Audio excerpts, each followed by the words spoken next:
ಆತ್ಮೀಯ ಸ್ಪರ್ಧಾ ಮಿತ್ರರಿಗೆ ಅಸ್ತ್ರ ಅಕಾಡೆಮಿ ಯೂಟ್ಯೂಬ್ ಚಾನಲ್ಗೆ ಆತ್ಮೀಯವಾದಂಥ ಸ್ವಾಗತ. ಆತ್ಮೀಯ ಸ್ಪರ್ಧಾ ಮಿತ್ರರೇ, ಕೈವ ಕರ್ನಾಟಕ ರಸ್ತೆ ಸಾರಿಗೆ ಸಂಸ್ಥೆ ಹಾಗೂ ಕಲ್ಯಾಣ ಕರ್ನಾಟಕ ರಸ್ತೆ ಸಾರಿಗೆ ಸಂಸ್ಥೆಗಳಲ್ಲಿ ಖಾಲಿ ಇರುವ ಹುದ್ದೆಗಳಾದ ಕಂಡಕ್ಟರ್, ಸಹಾಯಕ ಲೆಕ್ಕಿಗ, ಸಂಚಾರ ನಿರೀಕ್ಷಕ ಹುದ್ದೆಗಳಿಗೆ ಅರ್ಜಿ ಆಹ್ವಾನಿಸಲಾಗಿದ್ದು, ಈ ಹುದ್ದೆಗಳಿಗೆ ಯಾವ್ಯಾವ ಅರ್ಹತೆಗಳಿದ್ದಾವೆ, ನೇಮಕಾತಿ ವಿಧಾನ ಯಾವುದು, ಯಾವಾಗ ಅರ್ಜಿ ಪ್ರಾರಂಭವಾಗಿದೆ, ಯಾವಾಗ ಕೊನೆಯಾಗಿದೆ ಅನ್ನುವುದನ್ನು ನಾವು ತಿಳಿತಾ ಹೋಗೋಣ. ಆಸಕ್ತರು ಈ ಮಾಹಿತಿಯನ್ನು ಉಪಯೋಗಿಸಿ ಅರ್ಜಿಯನ್ನು ಸಲ್ಲಿಸಬಹುದು. ಸೊ ನಾವು ಹುದ್ದೆಗಳನ್ನು ನೋಡುವುದಾದರೆ, ಕಲ್ಯಾಣ ಕರ್ನಾಟಕ ರಸ್ತೆ ಸಾರಿಗೆ ಸಂಸ್ಥೆಯಲ್ಲಿ ಖಾಲಿ ಇರುವ ಹುದ್ದೆಗಳ ವಿವರ. ಸಹಾಯಕ ಲೆಕ್ಕಿಗ 3 ಹುದ್ದೆಗಳು, ನಿರ್ವಾಹಕ ಹುದ್ದೆಗಳು 60 ಹುದ್ದೆಗಳು, ಒಟ್ಟಾರೆಯಾಗಿ 63 ಹುದ್ದೆಗಳಿಗೆ ಇಲ್ಲಿ ಅರ್ಜಿಯನ್ನು ಆಹ್ವಾನಿಸಲಾಗಿದೆ. ಸೊ ಸಹಾಯಕ ಲೆಕ್ಕಿಗ ಹುದ್ದೆಗಳ ವೇತನ ಶ್ರೇಣಿಯನ್ನು ನೋಡಿದರೆ 23,990ರಿಂದ 42,800. ಹಾಗೆ ನಿರ್ವಾಹಕ ಹುದ್ದೆಯನ್ನು ನಾವು ನೋಡಿದಾಗ 18,660ರಿಂದ 25,300 ರೂಪಾಯಿಗಳನ್ನು ಇಲ್ಲಿ ವೇತನವಾಗಿ ನೀವು ಪಡೆಯಬಹುದಾಗಿದೆ. ಇದು ಒಟ್ಟಾರೆಗೆ ಕಲ್ಯಾಣ ಕರ್ನಾಟಕದಲ್ಲಿ ಖಾಲಿ ಇರುವ ಹುದ್ದೆಗಳ ನೇಮಕಕ್ಕೆ ಸಂಬಂಧಿಸಿದ ಒಂದು ಮಾಹಿತಿ. ಸೊ ಸಹಾಯಕ ಲೆಕ್ಕಿಗ ಮತ್ತು ನಿರ್ವಾಹಕ ಹುದ್ದೆಗೆ ಆಯ್ಕೆಗೊಂಡ ಅಭ್ಯರ್ಥಿಯನ್ನು 1 ವರ್ಷದ ಕೆಲಸದ ಮೇಲೆ ತರಬೇತಿಗೆ ನಿಯೋಜಿಸಲಾಗುವುದು. ಸದರಿ ಅವಧಿಯಲ್ಲಿ 14,000 ಮಾಸಿಕ ತರಬೇತಿ ಭತ್ಯೆಯನ್ನು ನೀಡಲಾಗುವುದು.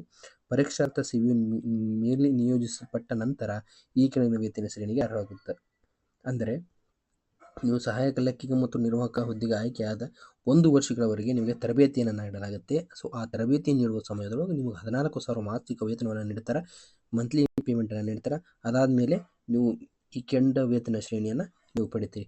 ಅದೇ ತರಹ ವಾಯುವ್ಯ ಕರ್ನಾಟಕ ರಸ್ತೆ ಸಾರಿಗೆ ಸಂಸ್ಥೆ ದರ್ಜೆ 3 ವೃಂದದಲ್ಲಿ ಸಹಾಯಕ ಸಂಚಾರಕ ನಿರೀಕ್ಷಕ 15 ಪೋಸ್ಟ್ಗಳು, ಸಹಾಯಕ ಸಂಚಾರ ನಿರೀಕ್ಷಕ ಹಿಂಬಾಕು 4 ಪೋಸ್ಟ್ಗಳು, ಒಟ್ಟಾರೆಗೆ 19 ಹುದ್ದೆಗಳು ಈ ಒಂದು ವಾಯುವ್ಯ ಕರ್ನಾಟಕ ರಸ್ತೆ ಸಾರಿಗೆ ಸಂಸ್ಥೆಯಲ್ಲಿ ಖಾಲಿ ಇದಾವೆ. ಸೊ ಅದರ ವೇತನ ಶ್ರೇಣಿಯನ್ನು ನಾವು ನೋಡಿದಾಗ 23,390 ರಿಂದ 33,320ವರೆಗೆ ನಿಮಗೆ ವೇತನ ಸಿಗುತ್ತೆ. ಅದೇ ಇದು ಕೂಡ 1 ವರ್ಷದವರೆಗೆ ನಿಮಗೆ ತರಬೇತಿಯನ್ನು ನೀಡಲಾಗುತ್ತೆ. ಆ ತರಬೇತಿ ಅವಧಿಯಲ್ಲಿ ನಿಮಗೆ 14,000 ರೂಪಾಯಿಗಳನ್ನು ಮಾಸಿಕ ಭತ್ಯೆಯನ್ನು ತರಬೇತಿ ಭತ್ಯೆಯನ್ನು ನೀಡಲಾಗುತ್ತೆ. ತದನಂತರ ನೀವು ಮೇಲಿನ ವೇತನ ಶ್ರೇಣಿಗೆ ಅರ್ಹರಾಗ್ತೀವಿ. ಸೊ ಇನ್ನು ಈ ಒಂದು ಹುದ್ದೆಗಳಿಗೆ ನಾವು ಅರ್ಹತೆಯನ್ನು ನೋಡಿದಾಗ, ಈ ಸಂಚಾರಿ ನಿರೀಕ್ಷಕ ಹುದ್ದೆಗಳಿಗೆ ನಾವು ಅರ್ಹತೆಯನ್ನು ನೋಡಿದಾಗ ಕಲಾ, ವಾಣಿಜ್ಯ, ವಿಜ್ಞಾನ ಮತ್ತು PUC ಪರೀಕ್ಷೆ ಅಥವಾ 10+2 CBSE, CBE ಅಥವಾ ತತ್ಸಮಾನ ವಿದ್ಯಾರ್ಥಿ ಅಂದರೆ ತಾಂತ್ರಿಕ ಶಿಕ್ಷಣ ಇಲಾಖೆಯಿಂದ 3 ವರ್ಷಗಳ ಪದವಿ, ತತ್ಸಮಾನ ವಿದ್ಯಾರ್ಥಿ ಅಂದರೆ ತಾಂತ್ರಿಕ ಶಿಕ್ಷಣ ಇಲಾಖೆಯಿಂದ 3 ವರ್ಷಗಳ ಡಿಪ್ಲೊಮೊ ಅಂದರೆ PUC arts, science, commerce any ಸ್ಟ್ರೀಮಲ್ಲಿ ನೀವು PUCಯಲ್ಲಿ ಪಾಸ್ ಆಗಿರಬೇಕು. ಅದೇ ರೀತಿಗೆ 3 ವರ್ಷಗಳ ಡಿಪ್ಲೊಮೊ ಕೋರ್ಸನ್ನು ನೀವು ಕಂಪ್ಲೀಟ್ ಮಾಡಬೇಕಾಗುತ್ತೆ. ಇನ್ನು ಕಂಡಕ್ಟರ್ ಹುದ್ದೆಗೆ ನಾವು ಗಮನಿಸೋದಾದರೆ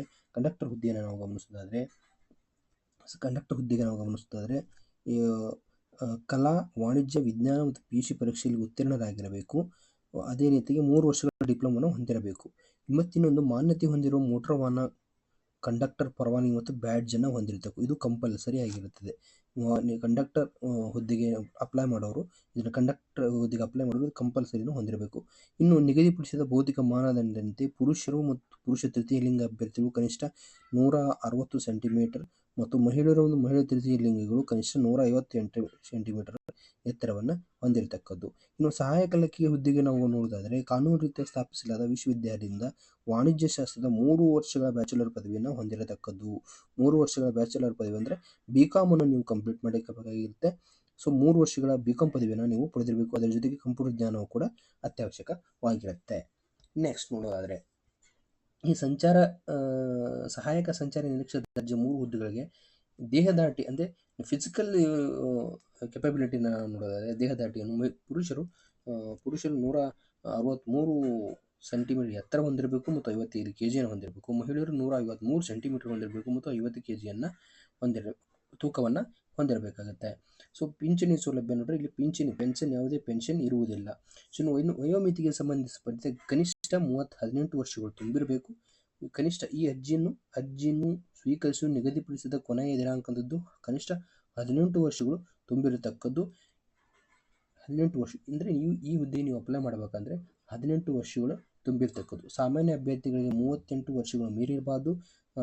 ಪ್ರವರ್ಗ 2A, 2B, 3A, 3B ಅಭ್ಯರ್ಥಿಗಳಿಗೆ 41 ವರ್ಷಗಳು ಮೀರಬಾರ್ದು. ಅಂದರೆ category 2A, 2B 2A 2B 3A 3B ಅಭ್ಯರ್ಥಿಗಳು 41 ವರ್ಷವನ್ನು ಮೀರಿಬಿಡಬೇಕು. ಅದೇ ರೀತಿ ಪರಿಶಿಷ್ಟ ಜಾತಿ, ಪರಿಶಿಷ್ಟ ಪಂಗಡ ಮತ್ತು ಪ್ರವರ್ಗ 1 ಅಂದರೆ SC ST ಮತ್ತು ಕೆಟಗರಿ 1 ಅಭ್ಯರ್ಥಿಗಳು ಏನು ಮಾಡಿರ್ಬೋದು 43 ವರ್ಷಗಳನ್ನು ಮೀರಿರಬಾರ್ದು.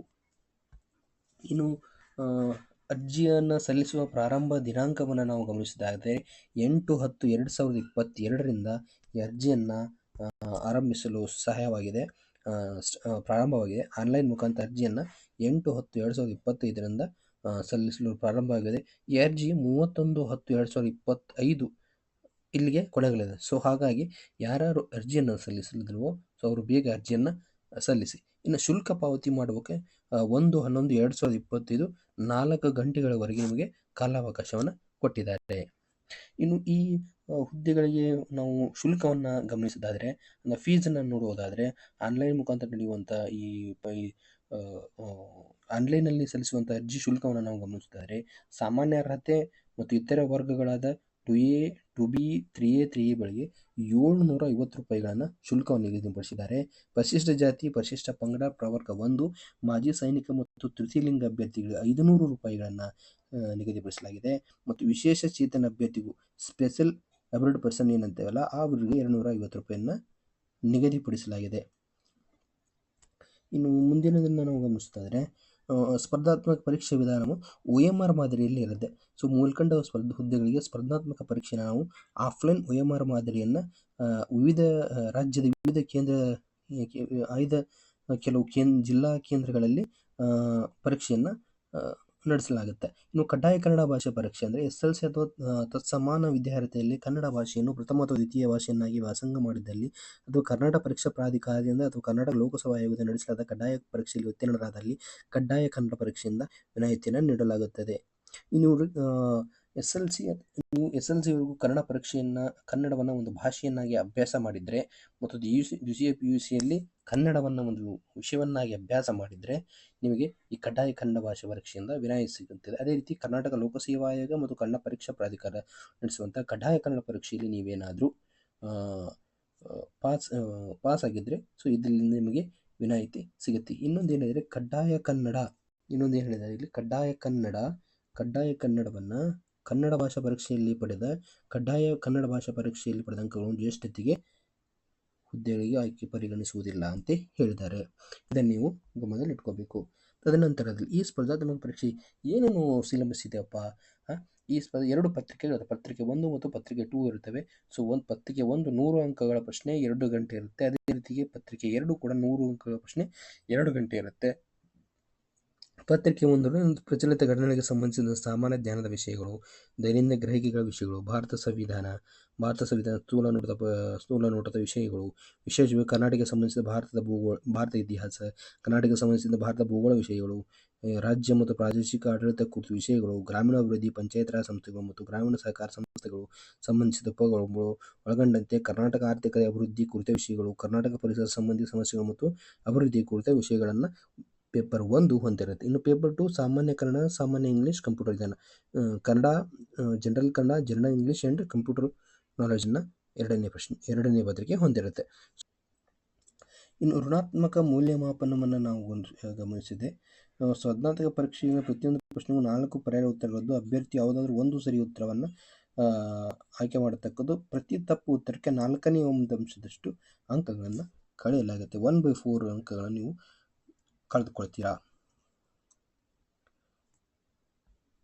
ಇನ್ನು ಮೀಸಲಾತಿ ಪ್ರಮಾಣ ಪತ್ರಗಳು ಅಂದರೆ ಈ ಹುದ್ದೆಗೆ ನೀವು ಅರ್ಜಿ ಸಲ್ಲಿಸುವಾಗ ಯಾವ್ಯಾವ ದಾಖಲಾತಿಗಳು ನಿಮ್ಮ ಹತ್ರ ಇರಬೇಕು, ಯಾವ್ಯಾವ ಮೀಸಲಾತಿ ಪ್ರಮಾಣ ಪತ್ರಗಳು ನಿಮ್ಮ ಹತ್ರ ಇರಬೇಕು.